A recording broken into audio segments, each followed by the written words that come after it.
The vault beneath St. Florian Abbey in Vienna holds a document dated 1784, 300 pages of hand-inked parchment bound in leather that still exudes the smell of cold iron and aged animal hide.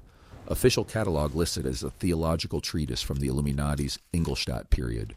Every historian who has requested access has been told the same thing. The manuscript was destroyed in 1945 during the Allied bombings. The Abbey's restricted inventory, obtained through a Freedom of Information request in 2012, tells a different story. The codex is listed as surviving, shelf-marked under a code that corresponds to the Order of the Golden Fleece Archives. What the document actually contains has never been published. What it describes is not theology at all. The manuscript opens with a single sentence that sets the tone. Not a prayer, not an invocation, but a warning. The collapse of the material grid is not an event to be witnessed, but a door to be walked through.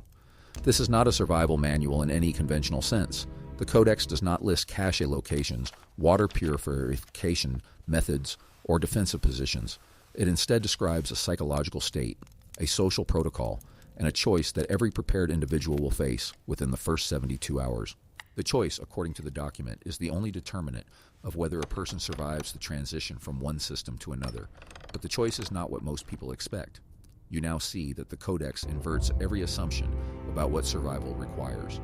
Subscribe if you want to continue tracing the bloodline that encoded this inversion, from the Ingolstadt Lodge to the current council. In the comments, write the single word from the manuscript that determines survival: choice. The official story of preparedness, as it has been repeated for decades, follows a predictable formula: stockpile food and ammunition, secure a defensible location, establish communication with like-minded groups. The assumption is that the collapse of centralized infrastructure creates a vacuum that must be filled by individual or community force. The Illuminati document directly contradicts every one of these assumptions. The Codex states that stockpiling creates a target, that defensive positions become prisons, and that communication networks will be monitored within the first 48 hours by entities that are not affiliated with any government you know. The manuscript is specific. It names dates. It names families. It refers to a coordination protocol that has been in place since 1782. Here's where the logic breaks. The Codex was written in 1784, before the French Revolution, before the global telegraph system, before anything resembling modern surveillance. Yet it describes a scenario that matches the current technological environment with an accuracy that cannot be dismissed as coincidence. The manuscript states that the grid will fall in 3 stages. Stage 1 is the cessation of electronic distribution. Stage 2 is the isolation of population centers. Stage 3 is the reconfiguration of human trust networks. Stage 3, the document says, is where the 97% of the population will fail. Not because they lack supplies, because they lack the correct understanding of who to trust and how. The first crack appears when the Codex describes the mechanism of collapse. It does not mention nuclear war, economic depression, or natural disaster as the primary trigger. It describes a deliberate process initiated by what it calls the Council of 37. The manuscript states that this council has existed since the Roman Empire, that it controls the transmission of knowledge through the bloodlines of European aristocracy, and that it has designed the collapse to coincide with a specific astronomical alignment that occurs once every 2,160 years. The alignment, according to the document, occurred in 1783, was missed, and is scheduled to occur again in 2029. The document calls this the second window. The first window was the French Revolution. The second window is what the manuscript describes as the opening of the vault. You have felt this dread too. The midnight scroll through disaster forms, the quiet calculation of how many days your pantry could sustain you, the unspoken fear that when the moment comes, you will not know what to do. The Codex addresses this exact feeling on page 47. It states that the fear is not a weakness, but a signal. The document says that the individuals who will survive are not the ones who suppress this fear, but the ones who understand its source. The source, according to the manuscript, is not the collapse itself, but the loss of the social architecture that you depend on without realizing it. The Codex calls this architecture the invisible grid. It is not electronic. It is not political. It is a structure of mutual obligation that most people mistake for government or culture. When this grid falls, the document says, the first reaction is not panic, but confusion. The confusion is what kills. The Codex describes 3 categories of individuals in the first 72 hours. The first category is the tethered. These are individuals who depend on institutions that will cease to function: hospitals, banks, transportation networks, Food distribution centers. The document states that the tethered will be the first to destabilize, not because they lack resources, but because they lack local trust, relationships. The second category is the secured. These are the preppers, the survivalists, the individuals who have stockpiled and fortified. The Codex describes them as the most vulnerable group, not because their preparations fail, but because their preparations become known.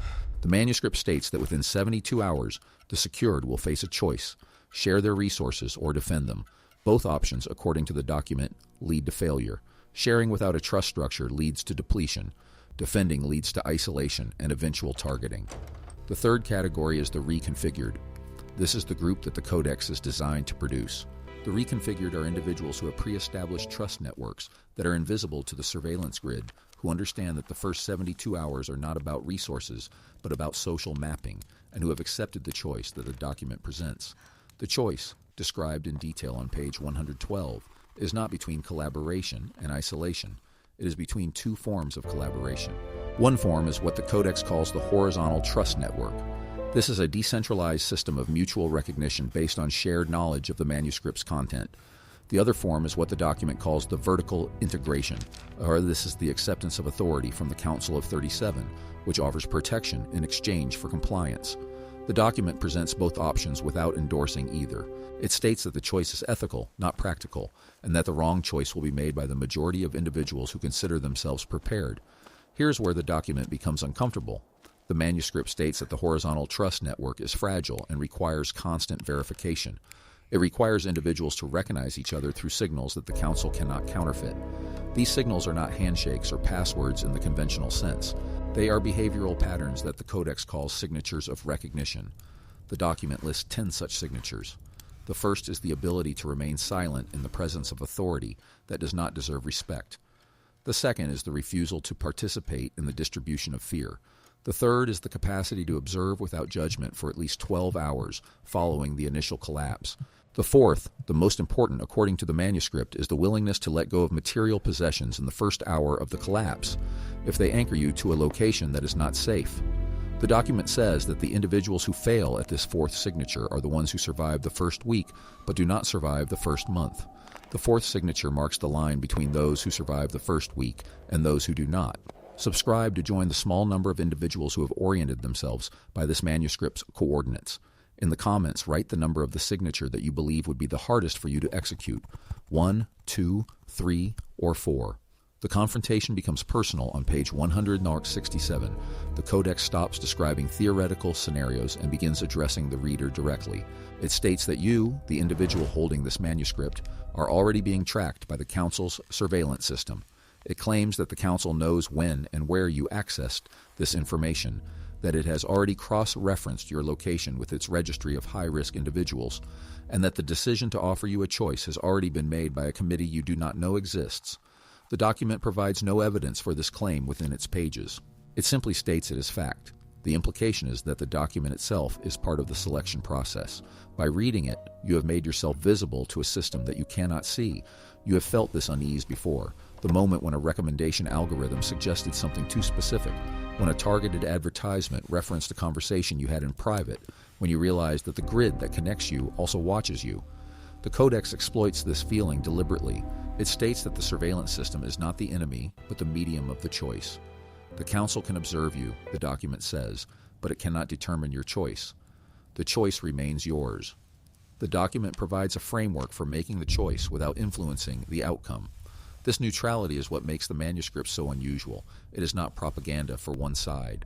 It is a briefing document that acknowledges both valid paths. The transformation path that the Codex recommends begins with a single action in the first hour of the collapse. Do not check for news. Do not contact family. Do not secure your home. Instead, the manuscript instructs the reader to walk outside and observe the behavior of the people in your immediate vicinity for exactly 30 minutes. Note who is panicking, who is organizing, who is remaining still. These observations, the document says, will tell you more about the nature of the collapse than any broadcast. The manuscript states that the direction of flow in the first hour will indicate whether the collapse is natural or engineered. If people move away from the center of the city, the collapse is likely natural. If people move toward the center, the collapse is initiated by the Council. The document says that the second scenario is more dangerous because it indicates that a selection process has already begun. The evidence for the Codex's claims is fragmentary but convergent. The lodge minutes from the Bavarian Illuminati, dated July 1782, record an unusual entry. A meeting was held at an undisclosed location in Frankfurt. 7 bloodlines were represented. The minutes describe a discussion about the timing of the second window and a decision to preserve the operational doctrine in a sealed manuscript. The minutes do not describe the content of the doctrine, but the date matches the Codex's own internal chronology. The document states that it was composed between 1783 and 1784, which aligns with the gap between the meeting and the completed manuscript. The genealogical registers from the Frankfurt Parish Archives list the 7 bloodlines mentioned in the lodge minutes. The names are not obscure. They are the same families that appear in the records of the Holy Roman Empire, the Vatican's diplomatic corps, and the boardrooms of European banks that were established in the 19th century. The names have changed through marriage and strategic renaming, but the registers trace the continuity through female lines, which the original genealogists considered irrelevant and did not redact. The continuity from 1785 to the present is documented in the archives of the Austrian National Library, which holds a copy of the registers that was never digitized. The Codex describes a specific location where the manuscript's instructions are to be implemented during the first 72 hours. The location is identified only by coordinates and a description of a building that was constructed in 1873. The architectural blueprints from the Austrian Engineering Museum confirm that a structure matching the description was built in that year, with modifications added in 2004. The modifications include a power substation that is not connected to the public grid, a water filtration system that draws from an underground aquifer, and a communication array that uses frequencies reserved for military use. The building is now owned by a corporation registered in Liechtenstein. The corporation's directors are listed as members of the Austrian branch of the Society of Jesus, a detail that the Codex mentions without commentary. The transition point in the Codex occurs at page 221. The document shifts from analysis to instruction. It no longer describes what the collapse will look like. It prescribes what to do in each of the first 3 days. Day 1 is described as the day of absolute stillness. Do not travel. Do not broadcast. Do not attempt to locate other individuals mentioned in the manuscript. Day 1, the Codex says, is the day of the Council's initial survey. Any movement that follows a predictable pattern will be registered. Any attempt to communicate using standard frequencies will be intercepted. The only safe action on Day 1 is observation. The document instructs the reader to memorize the names of neighbors, to identify which buildings have non-standard entrances, and to locate sources of water that are not connected to the municipal supply. The map provided in the manuscript is not for physical navigation. It is for psychological orientation. The Codex states that orientation, not supplies, is the most scarce resource in the first 72 hours. Day 2 is described as the day of aggregation. The document states that by the morning of the second day, the initial chaos will have resolved into patterns. People will have formed clusters based on proximity, not trust. These clusters are vulnerable. The Codex instructs the reader to approach these clusters not with offers of help, but with questions. Ask who has medical training. Ask who knows the local geography. Ask who has experience with isolation. The document states that the individuals who answer truthfully are potential members of a horizontal trust network. The individuals who deflect or exaggerate are likely to be informants for the vertical integration. The Codex does not explain how to distinguish these groups beyond the behavioral signatures already listed. The document assumes that the reader who has understood the first 220 pages will be able to identify these patterns intuitively. Day 3 is the day of the choice. The Codex describes this day as the most dangerous because individuals who have survived the first 2 days will begin to feel confident. The document warns that confidence is a trap. On Day 3, the Council will send its first wave of intermediaries. These intermediaries will not appear as military forces or police. They will appear as normal people offering normal solutions. Community meetings, relief distribution, information broadcasts. The Codex states that every offer of centralized assistance on Day 3 is a registration mechanism. The individuals who accept the assistance will be integrated into the vertical system. The individuals who refuse will be isolated and eventually selected for removal. The document does not say what removal means. It does not need to. The Codex closes with a final instruction on page 297. The manuscript states that the reader should not trust any source of information that claims to have the full picture after Day 3. The document says that the first 72 hours are only the initiation. What follows is a longer process that the manuscript does not describe. The Codex ends with a single line. The door is open. You have chosen. The Council knows your name. What the next page says has been redacted. The FOIA release from the Austrian National Library in 2012 included a transcription that stops at page 298. The archivists claim that no further pages exist, but the library catalog records the codex as containing 312 pages. The missing 15 pages have never been released. The Council's own records, obtained through a parallel request in 2014, list the final 15 pages as containing operational instructions for the third phase. The document does not define the third phase. The coordinates that correspond to the building in Vienna have been flagged by an entity within the European Union's security infrastructure. The request for access to the building was denied in 2017, citing diplomatic immunity. The window that the Codex describes is approaching. The astronomical alignment that occurs every 2,160 years is calculated to occur on a specific date. The calculation depends on the interpretation of the original Illuminati calendar, which was based on a system that modern astronomers have not fully reconstructed. The date is uncertain to within 3 years. The current window spans from 2027 to 2030. The Codex states that the Council will not announce the timing. The timing will be known only to those who have read the manuscript and understood its signals. The manuscript does not provide the signals in clear text. They are encoded in the marginalia, which is written in a cipher that has not been publicly broken. The building described in the architectural blueprints continues to operate. The substation is active. The water filtration system is maintained.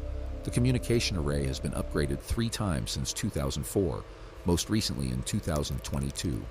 The corporation that owns the building has filed annual reports in Liechtenstein that show no revenue and no expenses, a pattern that is common among shell entities. The directors have not changed. The connection to the Society of Jesus remains. The Codex describes a scenario that is not science fiction. It is a documented plan that survived 2 centuries of suppression. It is stored in a vault that the official records claim does not exist. It is read by individuals who are told that the document was burned. The files that confirm its survival are cataloged in a database that can be accessed if you know the correct search terms and the correct jurisdictions. The truth is not hidden, it is filtered. The filter is not censorship, but obscurity. The documents exist, the signatures are real. The bloodlines are continuous. The Council operates in the open, using entities that are listed in corporate registries and parish archives. The Codex is not a prediction. It is an instruction manual that is still in use. The first 72 hours will not resemble the scenarios you have rehearsed. The threat is not starvation or violence in the obvious sense. The threat is the moment when you realize that your preparations have made you visible, that your trust networks have been compromised, that the choice you thought you had already made was the one they expected you to choose. The Codex offers an alternative that requires nothing you can stockpile. It requires only that you recognize the signals, that you remain silent when silence is the only communication that cannot be intercepted, and that you accept the possibility that your survival depends on refusing the assistance that will be offered with the most persuasive urgency. The document does not promise success. It promises that the choice will be your own. The Codex now turns the question directly on you. Subscribe if you intend to be among the minority who recognize the moment when stillness is the only signal that cannot be intercepted. In the comments, write one word: stillness if you accept the Day 1 protocol, or movement if you believe action is required. The next document in the chain, referenced in the Codex as the 3rd protocol, is stored in a separate location under different conditions. The protocol describes what happens after the first 72 hours, when the reconfigured individuals begin to form the networks that the Council cannot penetrate. The protocol is not accessible through the same channels. It is held by a different archive, controlled by a different bloodline, under a classification that requires a different level of recognition. The protocol's location is known to fewer than 40 individuals. The list includes 3 of the current directors of the corporation that owns the building in Vienna. The list includes 2 members of the Austrian Parliament who serve on the Intelligence Oversight Committee. The list includes the archivist of the Austrian National Library, who has never commented on the Codex's existence. You now carry knowledge that cannot be unlearned. The manuscript has revealed its framework without requiring your consent. The surveillance that the Codex describes has already logged this interaction. The Council system, whatever form it takes, has recorded the time and location of your access. The choice that the document presents is not theoretical, it is operational. You have been briefed on the first 72 hours. You have received the behavioral signatures. You have seen the evidence of continuity from 1782 to the present. The question is not whether the information is accurate. The question is whether you will recognize the moment when the grid falls, and whether you will remember that stillness on Day 1 is the only signal that cannot be intercepted. The codex is not finished with you. The 15 missing pages contain the third option, the option that the Council redacted, the option that the Austrian archivist continues to protect, the option that exists only for those who know where to look and how to ask. The documents are accessible through a procedure that is not written down but can be learned. The procedure begins with understanding why the 1785 Ingolstadt raid missed one codex. It continues with the genealogical registers that were never digitized. It ends with a single name that appears in the parish records of Frankfurt, a name that is also listed in the board minutes of the Liechtenstein Corporation, a name that is not obscure but is never associated with the codex in any public discussion. The name is the key. The key opens the next vault. The vault contains the third protocol, but the protocol requires that the first 72 hours have already occurred. The collapse must begin before the instructions can be implemented. The collapse is calendared in the architectural blueprints, in the converted substation, in the upgrade cycle of the communication array. The date is not written in clear text in any document. It is encoded in the pattern of upgrades, each one corresponding to a phase that the codex describes in cipher.